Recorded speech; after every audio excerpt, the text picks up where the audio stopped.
Muy buenas tardes. Bueno, les damos la bienvenida a este espacio virtual del Instituto de Estudios Judiciales. Hoy vamos a estar compartiendo esta charla sobre nuevas perspectivas y jurisprudencia con relación a la tutela judicial efectiva en la materia contravencional de tránsito bonaerense. Como ustedes saben, esta es una actividad de capacitación organizada por el Instituto a través de su Consejo Departamental de San Nicolás. Así que por acá saludo a Celeste del CHEA en representación del Consejo San Nicolás del Instituto, también a Adrián Carballo, que va a ser el expositor a quien vamos a tener el gusto de escuchar hoy. Brevemente les comento, Adrián Carballo es abogado especialista en Derecho Administrativo, docente en las asignaturas Derecho Contravencional y Derecho Administrativo de la Facultad de Derecho de la Universidad Nacional del Sur. Así que, bueno, muy agradecidos por poder contar una vez más en el instituto con vos, Adrián. Comentarles también a quienes se están conectando que, bueno, luego de la exposición de Adrián vamos a abrir a preguntas, así que en ese momento, sobre el final del encuentro, van a estar abiertos los micrófonos para que puedan interactuar de alguna manera con Adrián. En el chat les comparto un enlace para que puedan entrar al aula del campus del instituto, en donde obtuvieron el enlace para conectarnos hoy. Ahí pueden acreditar su asistencia y a partir de mañana ya también descargar sus certificados de participación. Bueno, nada más por acá. Nuevamente agradecerles a todos, a todas, especialmente a vos, Adrián, y bueno, te escuchamos. Bueno, muchas gracias Camilo por la invitación, por la presentación y a Celeste Telechea también del Departamento Judicial San Nicolás, que siempre tan atentamente confían en estas propuestas del derecho contravencional y bueno, también gracias a todo el auditorio por estar presente, porque no es fácil a las 3 de la tarde, a esta altura del año, encontrarse y tener ganas de hablar, de escuchar un poco de esta temática. Justo lo que vamos a abordar hoy, y ahora mientras abro para compartir el, el Power, este, lo que vamos a hablar hoy es bueno, de nuevas perspectivas y jurisprudencia con relación a la tutela judicial efectiva en la materia contravencional bonaerense. Veremos dos fallos paradigmáticos de este año, uno con relación a la temática de la alcoholemia y el otro con el derecho de recurrir. Consagrado a nivel constitucional y su colisión con el exceso ritual manifiesto. La tutela judicial efectiva, este acceso a la justicia, no debe quedar en fórmulas vacuas, vacías de contenido. Nuestra Corte ha dicho que el derecho ocurrido a órgano judicial no se encuentra satisfecho con la sola previsión legal de la posibilidad de acceso a la instancia judicial, sino que esto tiene que ser oportuno y tener una virtualidad suficiente para resolver la cuestión sometida a su conocimiento. Así lo consagran los diversos tratados internacionales que tienen jerarquía constitucional a partir de la reforma del año 1994 y que se encuentran consagrados en el artículo 75, inciso 22 de nuestra Carta Magna. En particular, lo que quiero dejar aclarado es que, a ver, estas garantías judiciales no se limitan solamente al ámbito penal, sino que comprenden los órdenes civil, laboral, fiscal, administrativo y contravencional también. Así lo ha dicho reiteradamente nuestra Corte Suprema y la Corte Interamericana de Derechos Humanos, que las garantías operativas del artículo 8 abarca todos los órdenes. Nuestra Corte Provincial, lo he dicho en el fallo de colegio de bioquímicos, también. El derecho a ser habido por cualquier juez competente aluda a toda autoridad pública, sea administrativa, legislativa o judicial. Eso es lo importante que tenemos que siempre saber. Y un tema también sustancial es el tema de la alcoholemia y el pago voluntario, que es donde va a girar hoy nuestro primer fallo. Para adentrarnos un poco, siempre sobre esto siempre hubo polémica. Acá muestra una imagen del diario local, la Nueva Provincia de Bahía Blanca, donde el 12 del 11 de 2018 había sido publicado en esa época cuando salían los diarios en papel. La nueva provincia, el local, decía que los jueces, en este caso los jueces de falta, no darán el descuento en casos de alcoholemia, ¿no? Decían que en virtud de la gravedad de la falta, a ellos no les correspondía tener acceso al pago voluntario, ¿no? Se estaba retaseando ahí totalmente el acceso a la justicia, al derecho que tenían a un pago voluntario, porque en ningún lugar de la norma, la ley provincial de tránsito, nuestra ley nacional y sus decretos reglamentarios prohíben el pago voluntario para las personas que se le indican esa infracción, ¿no? Era algo totalmente arbitrario, fuera de contexto, una voluntad caprichosa, podríamos decir, de los jueces de falta que componían en ese momento en la vieja composición, no los actuales, ¿eh? Entonces ya vemos cómo esa tutela judicial efectiva se ve retaseada, ¿eh? Para dar un poco más claridad al asunto, vemos hay que analizar nuestra normativa local, ¿no? Y así tenemos el anexo 3 del decreto 532/9, que es el decreto reglamentario de la ley provincial de tránsito, que en su artículo 40, que refiere al 85, inciso A, dice que corresponde a la reducción del 50% en el pago voluntario se aplica sobre el valor mínimo de la multa que se trate para la infracción, ¿eh? Habitualmente las infracciones tienen topes, ¿eh? El decreto 532/9, por ejemplo, dice que la alcoholemia va de 300 a 1000 unidades fijas, ¿no?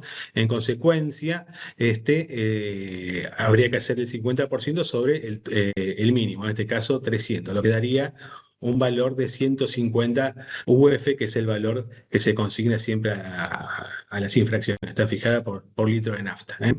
A su vez hay que tener en cuenta que por el decreto 1350, modificatorio del decreto 532/9, dice que si el presunto infractor optare por el pago voluntario, el mismo tendrá efectos asimilables al allanamiento, ¿no?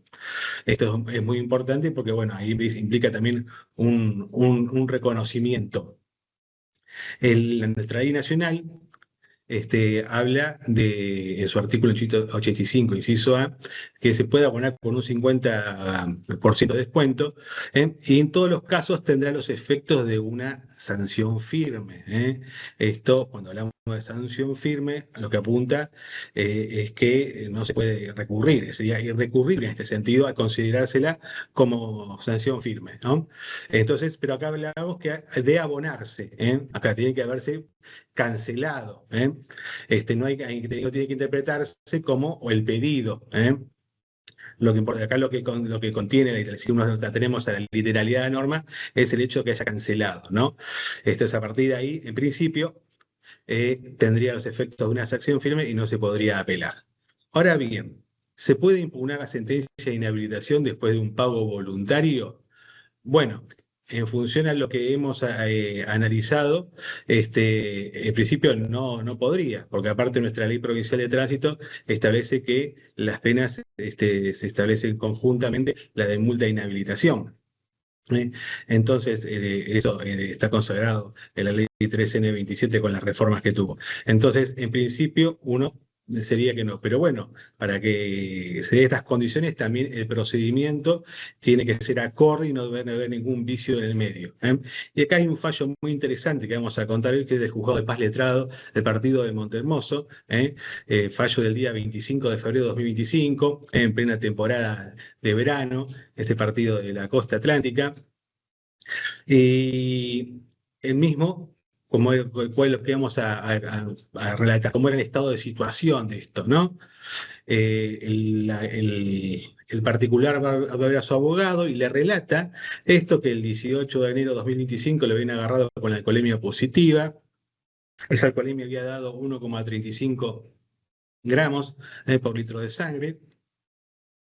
Y que eso, ese mismo día, ese mismo 18, porque la alcoholemia se le había sido hecho a las 6 y pico de la mañana, creo.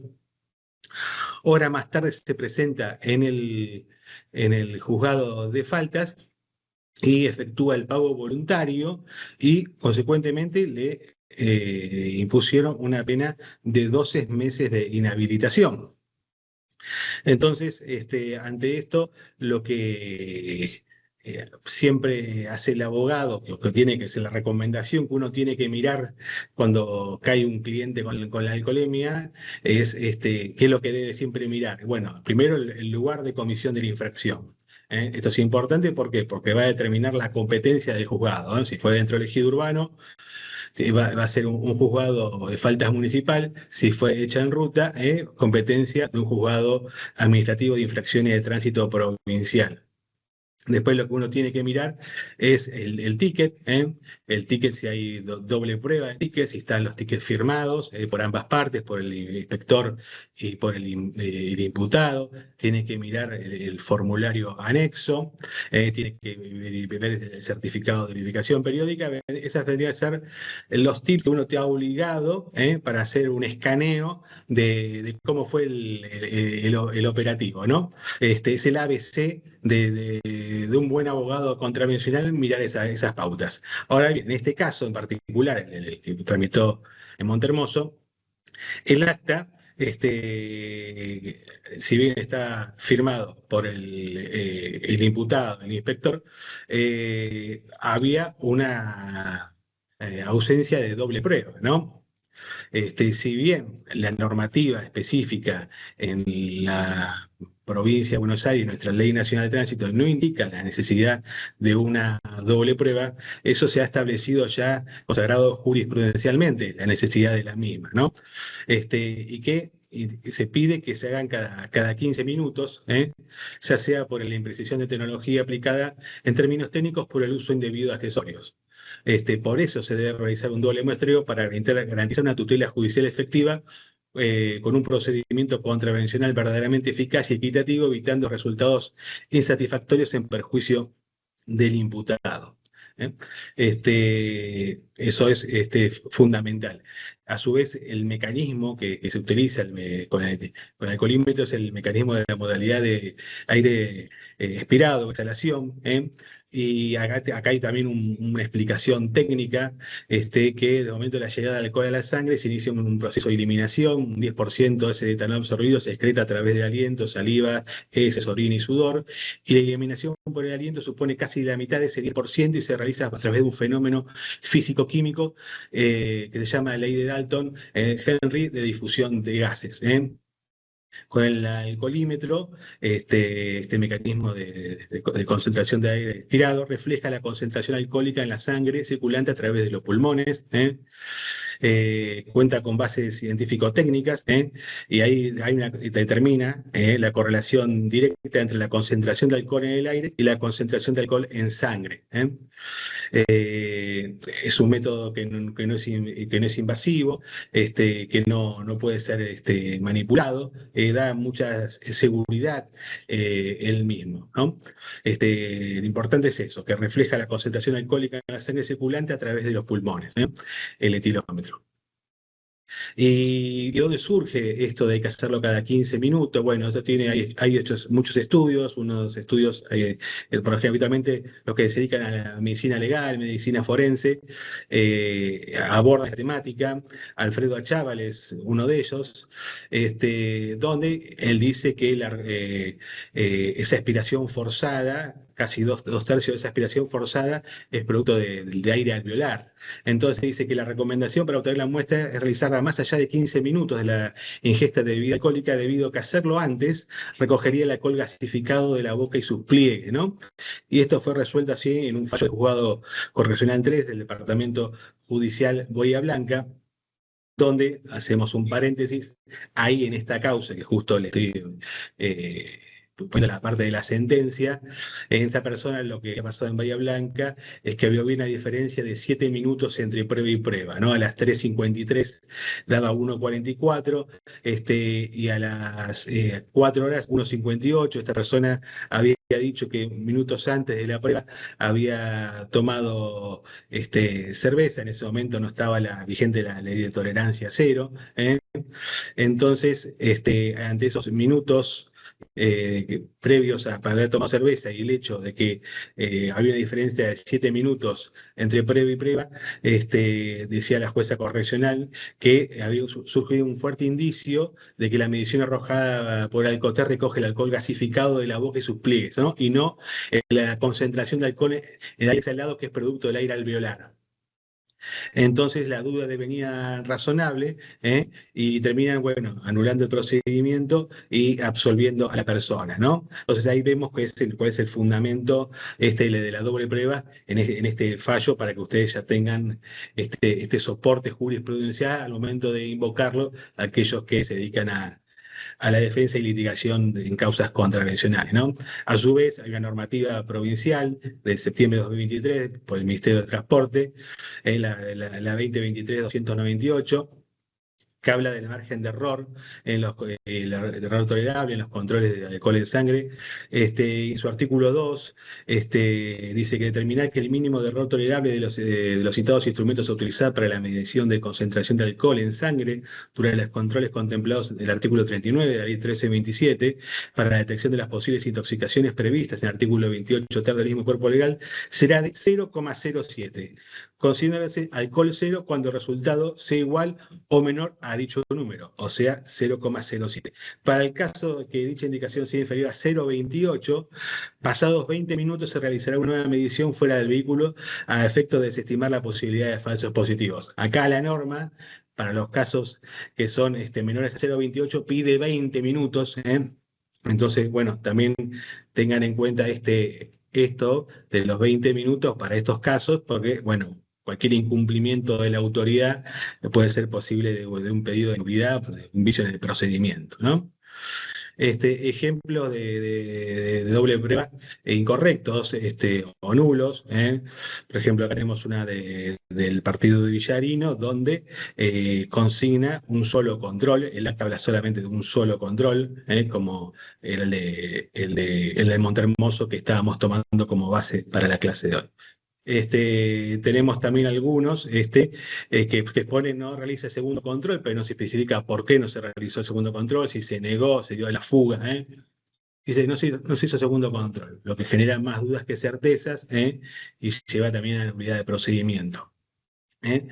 Hay algunos que a veces constan los dos controles, cuánto dio, el primer control 237, segundo 236, pero no establece la hora y minutos en que se realizaron dichos controles, lo que lleva también a la nulidad del mismo. Hay algunos que constan los dos controles, y con las horas y minutos. Ahora hay que ver si hay 15 minutos entre prueba y prueba, ¿no? Para determinar que el acta sea perfecta. Hay algunos, por ejemplo, esta de Patagones, que no constan los controles ni hora, ni minuto, ni marca, modelo, ni número serie del litelómetro. Sobre todo hay Patagones que utilizan un sistema de acta donde completa en un casillero con una cruz cuál es la infracción, y los inspectores a veces no suelen abundar en detalle. En este caso pusieron 48A, que es la norma de la alcoholemia, pero nada más, no hay referencia a lo que dijimos antes, cuántos controles, qué aparato se usó, nada. Entonces obviamente se viola el derecho de defensa. Entonces, en este caso, en el caso de Montermoso, teníamos la presencia de un solo ticket, y a su vez el abogado pudo constatar, después que el cliente tuvo vista el expediente, que no había un formulario anexo, ¿no?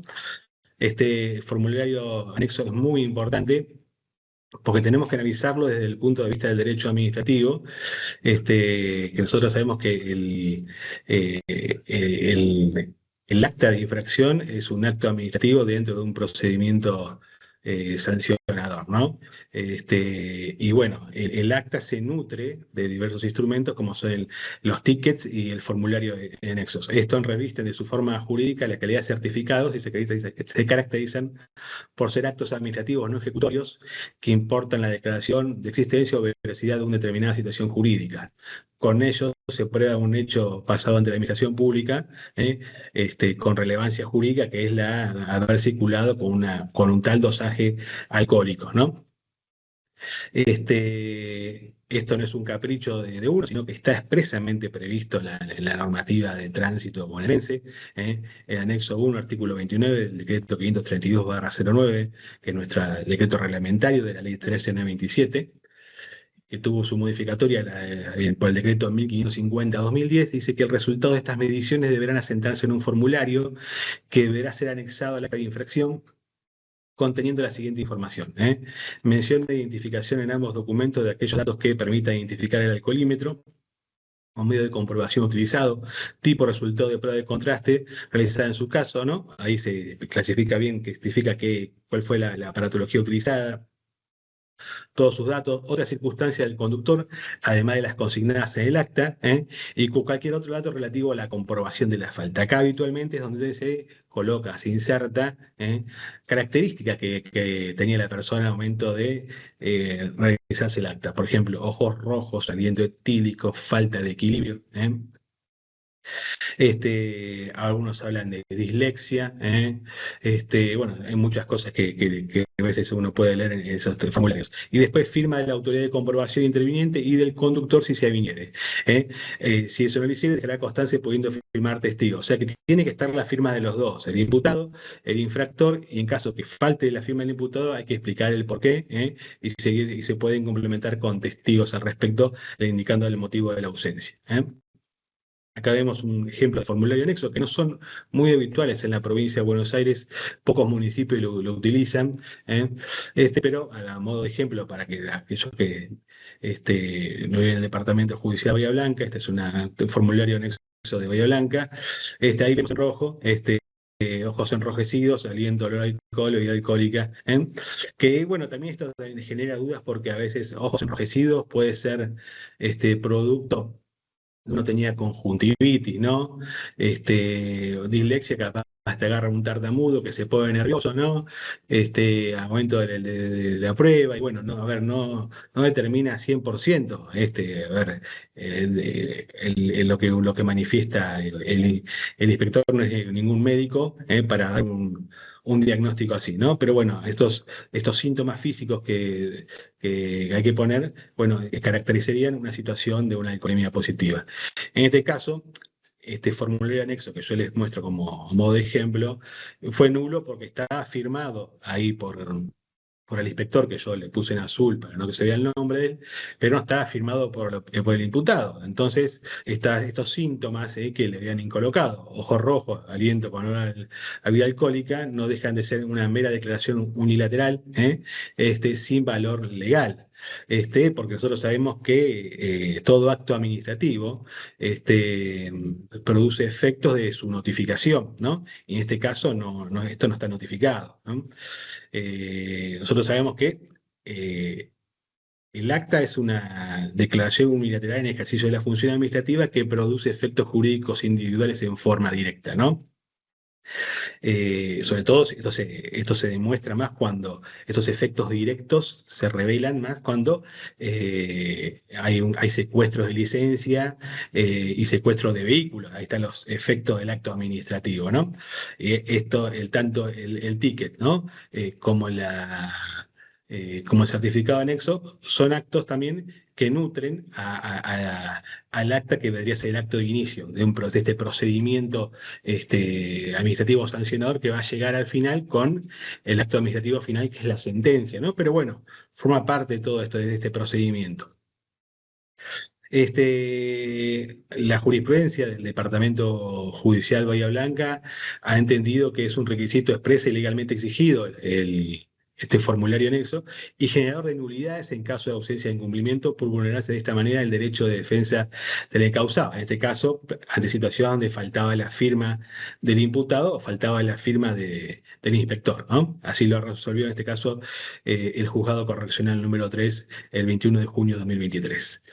También el juzgado correccional número 2 indicó muy sabiamente que no resulta un simple complemento del acta de comprobación, sino más bien el que abastece las constancias de aquella, ¿no? Porque muchas veces ante juzgados de falta, lo que resuelven los jueces de falta es que es un mero complemento, tratan de minimizar el rol del formulario anexo. No, no es así. La justicia dice que no cumplimentado los requisitos de ley para dotar al instrumento de prueba eficaz y válida, mal puede ser suficiente y servir de andamiaje para fundamentar la constancia del acta de comprobación y mucho menos en consecuencia una sentencia condenatoria, ¿no? Así lo resolvió el juzgado correccional número 2 el 27 del 11 de 2023. El juzgado correccional 1 dice, por más que rija en el presente un formalismo moderado, no debe dejarse pasar por alto el debido cumplimiento de requisitos legales previstos de manera concreta por la normativa aplicable. En este caso, hay que tener en cuenta que el formalismo moderado siempre juega a favor del administrado, nunca a favor del Estado, que puede suprimir garantías para la consecución de los fines. A ver, el formalismo moderado y el formalismo administrado siempre es a favor del encartado, del endilgado. En este caso, que estamos diciendo, este fallo del juzgado correccional 1 dice, declara nulidad del formulario anexo del acta de infracción de foja 5 por ausencia de los requisitos legales, ¿no? En este caso, estaba solamente firmado por el inspector y no por el imputado. Afectándose el debido proceso y la defensa del juicio y todos los actos procesales con su consecuencia, incluida la sentencia, absorbiendo el culpa y cargo. Por último, tenemos el juzgado correccional 4, para cerrar el círculo de todos los juzgados correccionales que hay en Bahía Blanca, que son 4. De la ciudad de Bahía Blanca también tenemos un juzgado correccional en Tres Arroyos, pero en lo de Bahía Blanca, acá lo resuelto el 6 de febrero de 2025, como se aprecia normativa repasada en el acta de comprobación, foja 3 constituye el basamento del sistema de faltas. Ahora bien, el decreto reglamentario ha establecido de manera expresa que para dotar de validez al procedimiento infraccional de tránsito debe anexarse a la prueba de cargo principal un formulario anexo que debe contar con ciertos requisitos que se disponen taxativamente. En consecuencia, por todo eso, también termina anulando y absolviendo al imputado. Entonces vemos que en este caso de Montehermoso, que nos dio inicio a esta charla, había una sola prueba y no había formulario anexo, ¿no? Ejemplo de formulario anexo a nulos, por ejemplo, tenemos donde tenemos una firma y no sabemos de quién es, lo que lleva totalmente a la nulidad de la misma. Hay veces que, por ejemplo, en este caso, también de Bahía Blanca, muy paradigmático, tenemos un formulario anexo donde firmó el imputado, pero el inspector le puso el sello, pero se olvidó de firmar, ¿no? Al no tener la firma, se considera como un acto inexistente o un acto nulo de nulidad absoluta, ¿no? Como dice el Gordillo, esto se convierte en un mero pedazo de papel, ¿eh? Todos sabemos que el acto administrativo es una declaración de voluntad y la voluntad se plasma a través de la firma, ¿no? Acá tenemos otro, por ejemplo, donde firmaron dos inspectoras, pero no firmó el imputado. Y tampoco pusieron por qué no firmaban, ¿no? O sea, ahí también se dio la nulidad, porque en el momento aclararon darse la fuga o se niega a firmar. El hecho que firmen dos inspectores no la salva del vicio. Ahora, volviendo al caso de Montehermoso, cuando el abogado pide el acceso al expediente, tenemos que ver que hay un formulario de conformidad de pago, está adjunto al expediente que dice que en el día 18 se presentó tal persona, de acuerdo con el acta labrada el mismo día, ¿no? Nosotros dijimos que la infracción fue a la madrugada y las primeras horas del día se presentó ahí. Y ahí esta persona firma y se le hace firmar la intención de acogerse al beneficio de pago voluntario. Y eso es lo que hace, ¿no? Firma esta persona el pedido de pago voluntario. Obviamente, en esta situación no había asistencia letrada y no se respetaron tampoco los plazos que dice la ley de tránsito, porque la ley de tránsito dice que del acta de infracción uno tiene que ser notificado y tiene 30 días para efectuar el pago voluntario y después de vencido ese plazo tiene 15 días para hacer el descargo. Y como ha dicho la justicia correccional, en este caso en una causa que tramitó el juzgado correccional 3, año 2021, dijo que estos plazos muy lejos traen una previsión excesiva, luce a las claras como el lapso mínimo para citar al infraccionado, a ejercitar el derecho de defensa, siendo asimismo que el legislador ha entendido como lógico a fin de que el causado cuente efectivamente con un término prudencial para poder reflexionar y preparar su defensa, asesorarse mediante las fuentes que entienda pertinente, efectuar una lectura de la normativa en cuestión, decidir en su caso qué prueba producir, tomar la decisión de asistir con patrocinio letrado o no, entre otros aspectos, ¿no? Pero vemos, acá, al concentrarse todo, muchas veces pasa que la gente se presenta el lunes cuando fueron los secuestros y la gente lo que quiere es recuperar el vehículo, está desesperada y bueno, venga, firma acá y la gente muchas veces no sabe lo que está firmando, ¿no? Y por más que pida adelantamiento de audiencia para hacer todo más ágil, esto no tampoco tiene que llevar a una vulneración del derecho de defensa. Hay otros fallos también, el del juzgado correccional 4 de Bahía Blanca, que dijo que si bien es sabido que el caudal de trabajo de los órganos administrativos, en este caso los juzgados de faltas, es bastante copioso, lo cierto es que dicha circunstancia no puede ser motivo justificante o bálsamo para el cercenamiento de los derechos y garantías, ¿no? Menos aún con pretexto de suprimir o agilizar un procedimiento, suprimir términos procesales del infraccionado, quien en su calidad de parte acusada es el eje de todas las garantías procedimentales. Entonces, el principio del formalismo moderado que dispone la Ley Provincial de Tránsito o informalismo rige únicamente a favor del administrado, del encartado, del endelegado y nunca en su contra, ¿no? Este, y esto vemos que fue lo que pasó acá en Montehermoso, ¿no? En su descargo, la persona sostuvo, no me fue explicado con claridad por el agente municipal que me dio el formulario de pago voluntario la posibilidad de solicitar asistencia letrada, que a su vez no hay constancia donde haya quedado manifiesto mi negativa de no contar con dicha asistencia y que se haya presumido tal renuncia por el solo hecho de comenzar a firmar. En ese formulario nos hizo saber que podía hacer uso del derecho de no declarar y que tenía la opción de solicitar prórroga de la audiencia de descargo. Hubo una grave violación a mi derecho de defensa, ¿no? Eso es lo que plantea en el recurso que interpone el imputado en virtud de esta situación, ¿no? De gravedad que detecta su abogado. Y aparte, dentro de estos vicios que vamos viendo, que se detecta que cuando mira el recibo de pago, que había hecho un pago superior al mínimo legal, ¿no? En este caso, el mínimo legal, en función al valor de la UF en ese momento del año, 300 UF equivalían a 410.400, ¿no?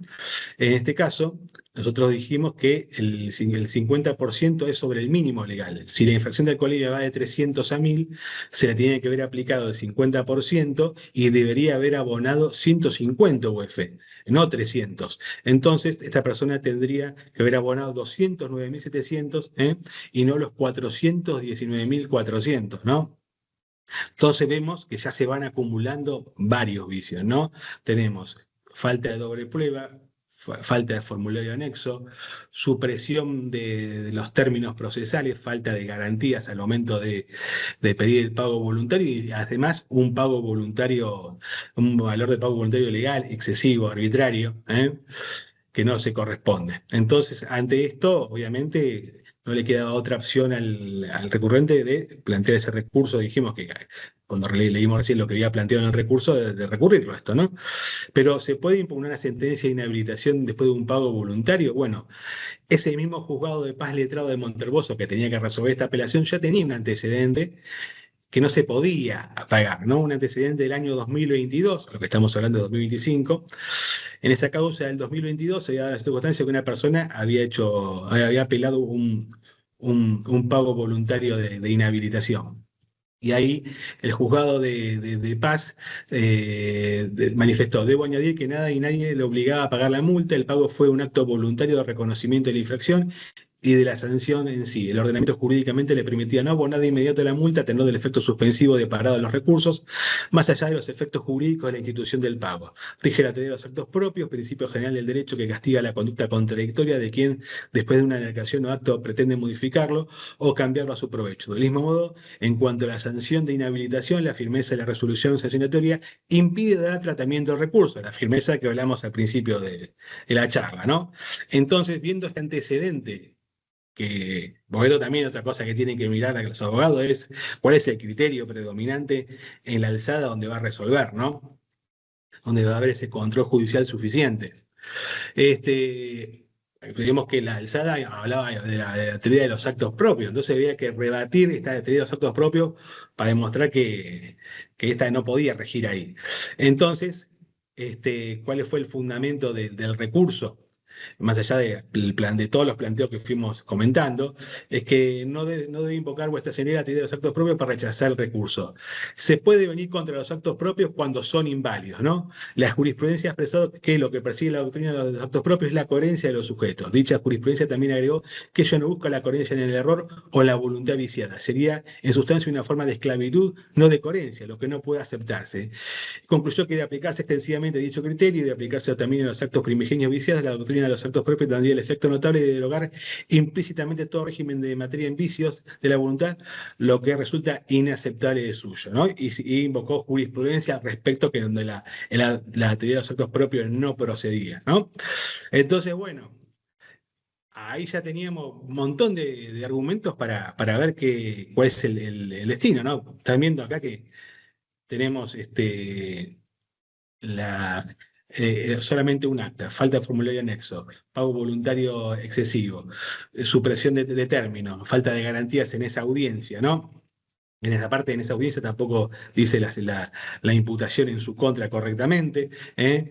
Y bueno, cuando plantea esto, ahí lo que resuelve el juzgado de paz letrado, dice, que hace un análisis de la situación, dice que, bueno, que la norma exige la presencia de un formulario anexo, y dice, cuando la norma es clara, la primera fuente de interpretación es su letra y no cabe sino directa aplicación, su exégesis no puede equivaler a prescindir de su texto o ignorar sus términos y fines, ni justifica un esfuerzo de integración con otras disposiciones de igual rango normativo.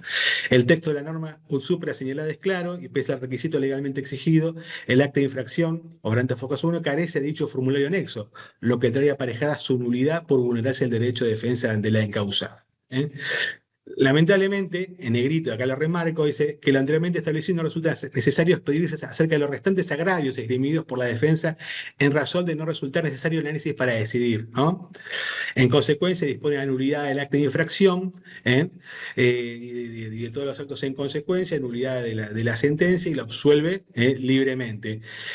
Y abajo ordena la devolución de la totalidad del dinero, o sea que con esta devolución del dinero lo que hace es avalar esta situación de que los actos propios no podía prosperar, ¿no? Lamentablemente no se pronunció sobre los actos propios porque ya alcanzó la falta de formulario anexo ante los demás planteos, pero uno ya entiende que en forma tácita entendió que acá los actos propios no podía prosperar. Así que ordena la devolución del dinero y bueno, siendo un importante precedente porque vemos que también el juzgado de paz y no solamente los correccionales declaran la nulidad por la ausencia del formulario anexo. ¿Eh? Como bonus track también es interesante el tema del enjuague bucal, que siempre hay una leyenda urbana, ¿no? Del famoso Listerine, que le estamos haciendo el chivo acá gratuitamente. ¿Eh?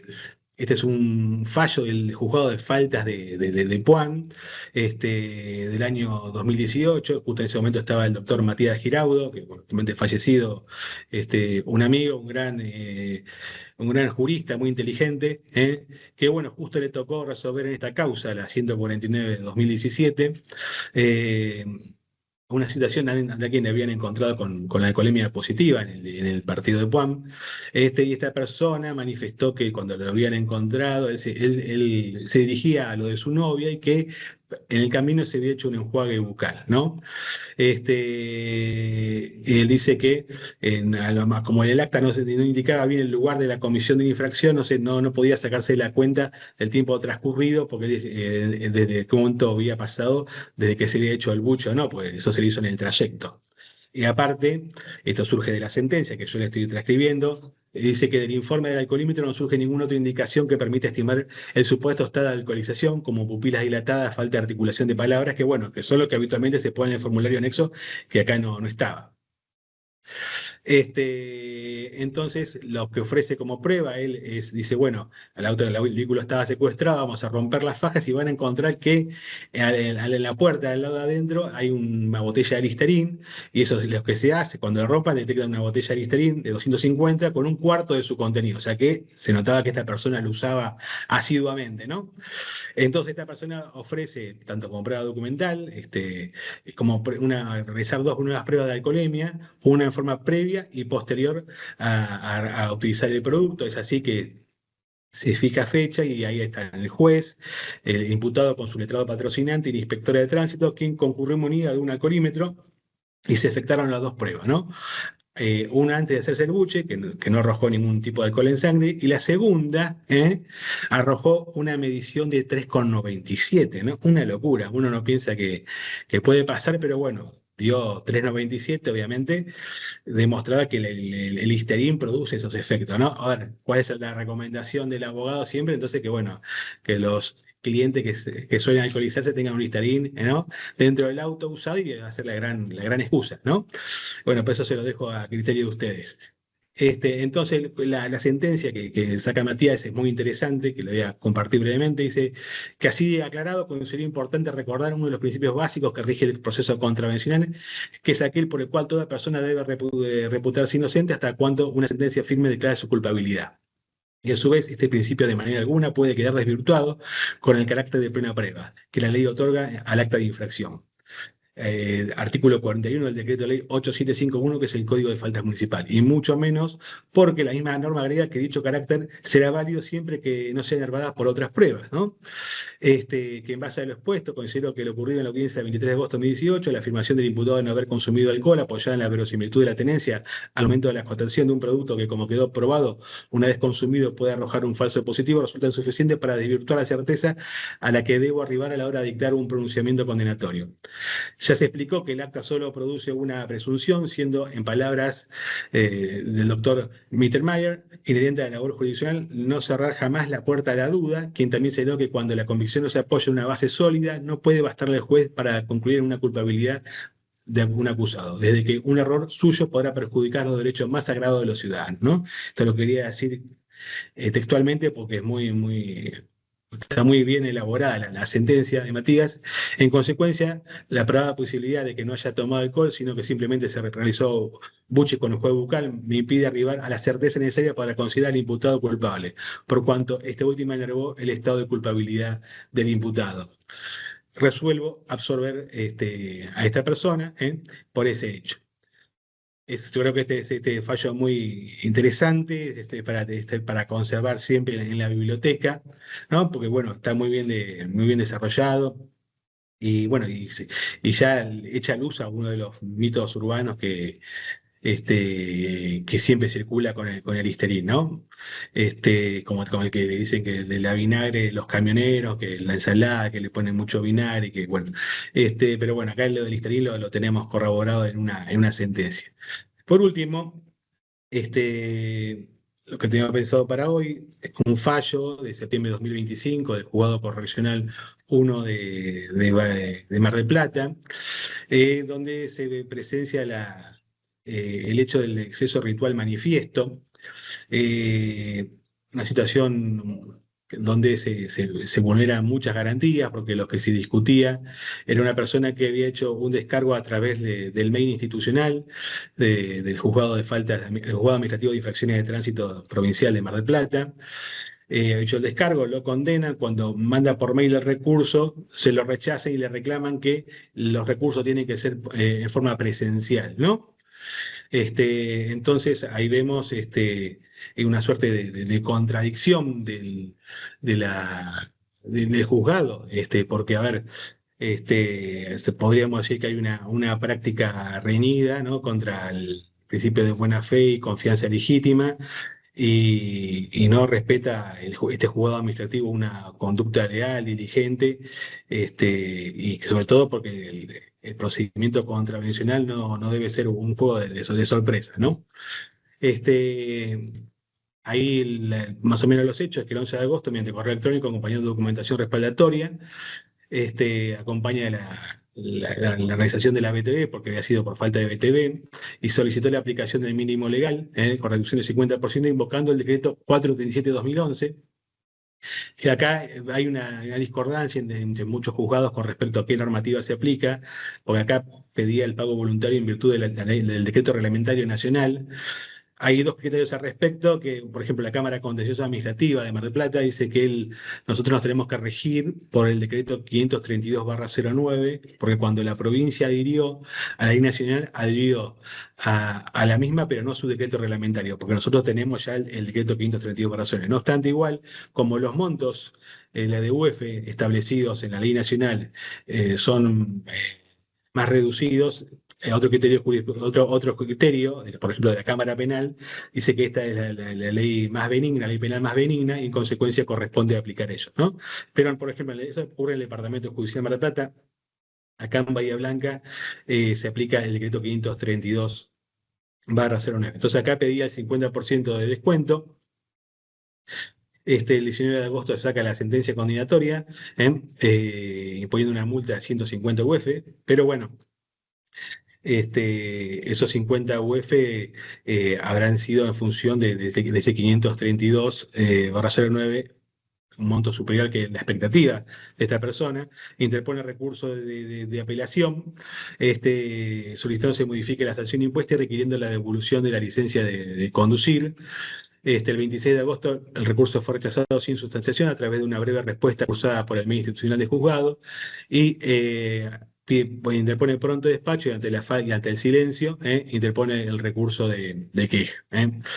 Nuestra normativa al respecto, la Ley Provincial de Tránsito, artículo 35, que es la clave, es el esqueleto principal de lo que tenemos que saber. El artículo 35 dice que se debe garantizar siempre el debido procedimiento objetivo y el ejercicio del derecho de defensa al presunto infractor por parte de los órganos, ¿no? Además, que siempre se lo tiene que notificar al infractor para que haga el descargo y ofrezca su prueba, y siempre tiene que regir el principio de formalismo moderado, ¿no? Que es el eje fundamental de este fallo. Con respecto a la normativa, con respecto a la presentación de los descargos, eso está reglamentado por una disposición 26/2019 de la Dirección Provincial de Política y Seguridad Vial, que establece la posibilidad de hacer las presentaciones personalmente, comunicación epistolar o electrónicamente. Electrónicamente se entiende mediante descargo web a través de la página, o realizado el correo electrónico dirigido al mail institucional del órgano de juzgamiento, ¿no? O sea, la plataforma, o si no, al correo que establece la página para el juzgado, que es la que utilizó esta persona. Con respecto a nuestra ley de tránsito, cuando habla del tema recursivo, habla del plazo, que no tiene 5 días, cuál es el órgano que va a entender, pero no dice nada respecto de la forma de la interposición de los recursos, ¿no? Uno tiene que seguir, tendría que seguir debe hacer el mismo procedimiento, tendría que seguir los mismos principios por el principio de paralelismo de las formas, que sea también por mail. Y bueno, la inviolabilidad de defensa en juicio está en juego acá, y el debido proceso legal implica un procedimiento de protección jurídica para los justiciables, y este procedimiento no debe ser un camino azaroso o variable, ¿no? Sino un ámbito donde reine la seguridad jurídica. Y acá vemos que entra un punto fundamental, que es el tema de la confianza legítima. Según la Real Academia Española, la confianza legítima se entiende que es la esperanza firme que se tiene de alguien o algo, ¿no? Juntamente esas esperanzas llevan a una persona a tener ciertas expectativas y permite prever la estabilidad de ciertas situaciones o comportamientos, ¿no? También esto se enlaza o está relacionado con la buena fe, que significa que lo que el hombre cree y confía de una determinada declaración, de voluntad, que va a surtir sus efectos usuales, ¿no? Los mismos que ordinaria y normalmente producen casos iguales, ¿no? Eso fue muy analizado por una doctora del derecho administrativo, que es Miriam Ibanega, donde ella distingue claramente la buena fe objetiva como buena fe creencia o buena fe confianza, la buena fe subjetiva, que buena fe lealtad o buena fe probidad, ¿no? Y, y también, obviamente, estos dos principios, confianza legítima y la buena fe, han sido asimilados para ciertos autores, como Parejo Alfonso, que dice que que la confianza legítima no deja de ser algo distinto a a la buena fe, sino una ampliación y actualización interna de su contenido, que la diferencia entre la buena fe y la confianza legítima es una distinción de alcance que de sustancia, siendo el radio de acción de la buena fe más corto que el que pretende abarcar el más novedoso de la confianza legítima. Nuestra jurisprudencia en Argentina ha invocado muchas veces el principio de confianza legítima. Covielo, que es un gran estudioso de esta temática, habla del fallo de provincia de San Luis, donde la Corte dijo que el orden jurídico de la nación debe proteger la confianza suscitada por el comportamiento de otro, porque la confianza resulta ser una condición fundamental para la vida colectiva y la paz social. Y sin duda es el más mayor, el mal es mayor cuando quien defrauda la confianza que ha producido es el Estado, ¿no? Entonces ahí remarca que el rol del Estado al respecto. Otro fallo también paradigmático fue el fallo Müller. Si ustedes recuerdan, el fallo Müller era aquel fallo donde eh, eh, se tocaba el tema del efecto suspensivo del pedido de vista dentro del procedimiento administrativo, atento que no estaba regulada el efecto suspensivo, a diferencia de lo que ocurre en nuestra Ley Nacional de Procedimiento Administrativo, había un vacío legal al respecto. Entonces, si uno pedía vista del expediente en el procedimiento administrativo, para los efectos de recurrir, el pedido de vista no suspendía, ¿no? Entonces acá la Corte, este fallo Müller, dice que el principio de protección a la confianza legítima relacionado con los más tradicionales de nuestro ordenamiento, de la buena fe y la seguridad jurídica, y plenamente aplicable a las relaciones entre la administración y los particulares, tiende a evitar que la autoridad pública adopte medidas contrarias a la expectativa razonable inducida por anteriores decisiones o comportamientos de sus órganos, en función de las cuales los interesados actuaron o orientaron sus propias decisiones, ¿no? Fallo Müller, tienen que recordar que el voto del doctor Soria, que dice que, bueno, si no le daban una expectativa en juego, una creencia legítima de que ese pedido de vista suspendía el plazo para recurrir, porque si no, se encontraba entre la contradicción de recurrir a ciegas, o esperar el pronunciamiento que nunca, capaz que nunca llegaba de la administración y consecuencialmente firmeza del acto administrativo, ¿no? En consecuencia, ahí se afectaba la lealtad que tiene que tener el Estado contra sus administrados. Entonces, estos principios de buena fe y confianza legítimo son verdaderos límites sustantivos al obrar del Estado y orienta la relación entre la administración y los particulares, intentando garantizar la previsibilidad, la estabilidad, la transparencia y la seguridad en el ejercicio de la función pública. La sentencia del Juzgado Correccional 1 de Mar del Plata, esto lo vamos a remarcar, indica en una parte que si el ordenamiento autoriza expresamente el ejercicio del derecho de defensa por correo electrónico o plataformas digitales, resulta jurídicamente inadmisible que por ese mismo canal sea excluido al momento de interponer el recurso de apelación, que constituye una etapa subsiguiente dentro de ese mismo procedimiento, ¿no? Y al respecto, lo que hay que tener en cuenta, que la administración pública no puede tomar medidas que resulten contrarias a la esperanza inducida, ¿no? Por la razonable estabilidad en las decisiones de aquellas, en función de las cuales los particulares han adoptado determinadas decisiones, ¿no? Que es la decisión de hacerlo a través de correo electrónico. Desconocer luego esa misma vía para la interposición del recurso implica una incoherencia institucional que vulnera el principio de coherencia en la actuación estatal y genera un obstáculo administrativo innecesario que retrasa la revisión judicial de la sanción y afecta la tutela efectiva del derecho de defensa. Obviamente está claro que este hecho de exigir el recurso de manera presencial frustró el derecho a recurrir. La postura del órgano administrativo no se compadece con el entendimiento que la propia normativa constitucional ha asignado al principio de razonabilidad. Podemos entender que fue una aplicación irreflexiva y burocrática de las normas que derivó en una frustración del derecho. El reconocimiento de la validez del correo electrónico no solo no solo protege los derechos constitucionales del administrado, sino constituye una expresión de modernización y eficiencia administrativa, en línea con los principios de buena fe, previsibilidad, seguridad jurídica que deben guiar la actuación de los órganos del Estado, ¿no? Acá lo que queda claro que el debido proceso y la seguridad jurídica quedaron vulnerados, ¿no? No hubo, como era esperable, una conducta leal, honesta y diligente, ¿no? Más bien al contrario, se condujo de manera arbitraria y provocó una clara denegación de justicia. En definitiva, la jueza correccional Inés Aide Olmedo concluyó que el rechazo del recurso de apelación interpuesto por vía electrónica, luego de haberse emitido el descargo presentado por el mismo medio, configuró un exceso ritual manifiesto, pues sacrificó el acceso a la jurisdicción en aras de un formalismo carente de razonabilidad. La exigencia de un recaudo superior al que previamente se tuvo por suficiente careció de finalidad legítima, vulneró el principio de coherencia y previsibilidad en la actuación estatal y afectó de manera directa las garantías de derecho en juicio y el debido proceso y tutela judiciales efectivas, ¿no? Acá lo que podemos ir a modo de conclusión es que el acceso al control judicial suficiente se vio trubado por una exigencia caprichosa e inconsistente. La doctrina del exceso ritual no es justificativo para disculpar comportamientos negligentes ni tampoco la idea es flexibilizar el rigor formal.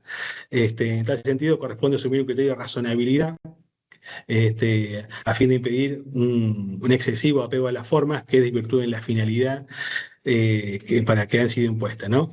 Y siempre debe garantizarse un control judicial suficiente por este informalismo a favor del administrado. Así que bueno, esto es todo lo que estábamos relatando previsto para la charla de hoy. Bueno, estamos abiertos a las preguntas que quieran hacer.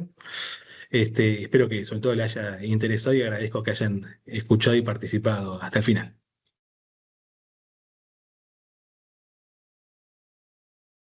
Buenísimo, Adrián, muchas gracias. Bueno, ahí habilité los micrófonos para quien quiera participar, hacer alguna consulta, algún aporte, pueda hacerlo.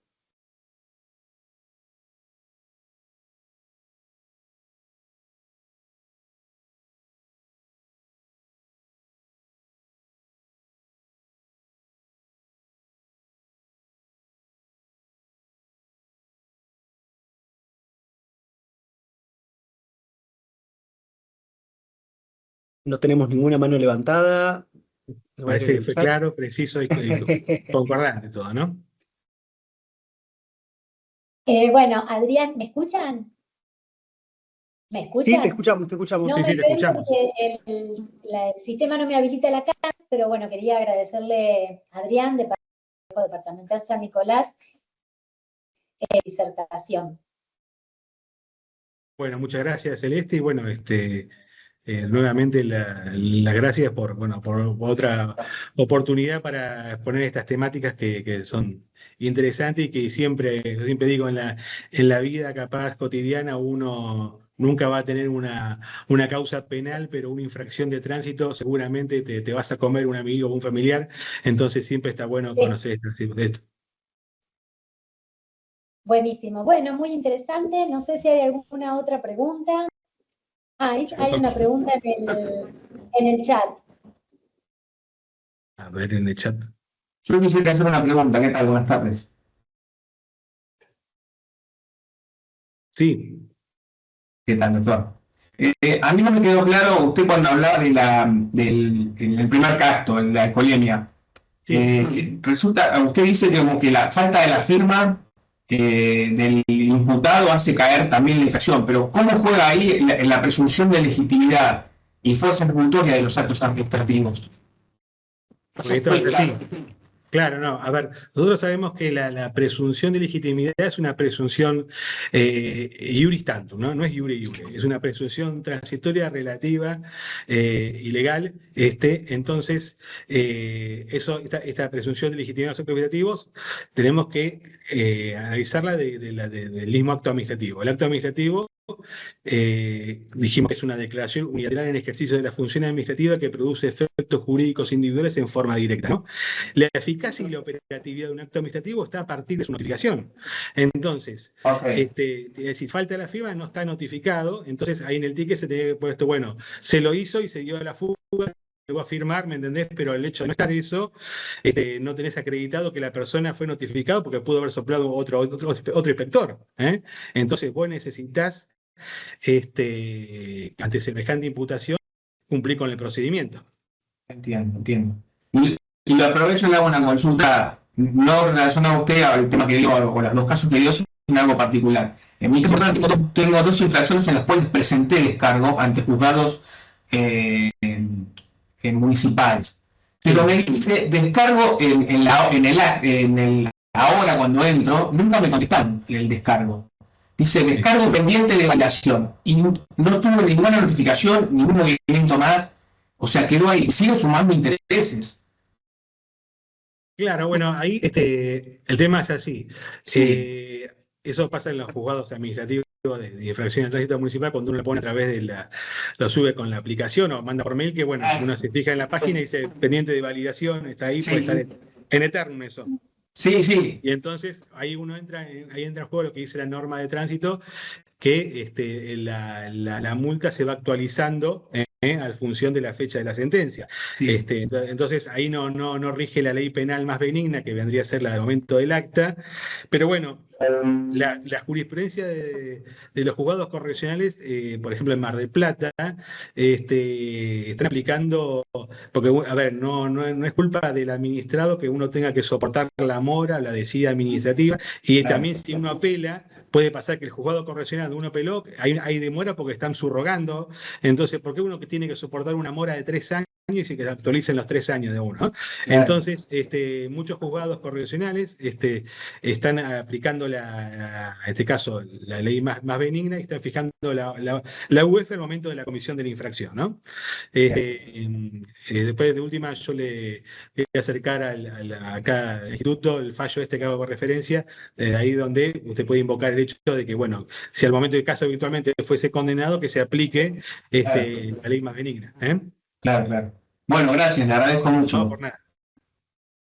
Muy claro todo, ¿eh? Está bien. Bueno, ¿tenemos alguna otra pregunta? Acá en el chat decía, en acta de comprobación se omitió colocar el sello del funcionario. Permite resolver la nulidad de todo lo actuado como un vicio del procedimiento. El tema es que el decreto, la ley provincial de tránsito, su normativa en el plexo, su decreto reglamentario, exige el legajo o matrícula del inspector. Entonces, si tenemos una mera firma que es ilegible, esto no sabemos quién fue, entonces obviamente va a llevar a la nulidad del procedimiento, ¿no? Por más que esté firmado por el imputado, pero no sabemos quién fue el autor de esa acta, entonces no sabemos quién lo manipuló y cómo lo manipuló, el alcoholímetro, el ticket, entonces obviamente va a deparar a su nulidad. Bien, ¿tenemos alguna otra pregunta?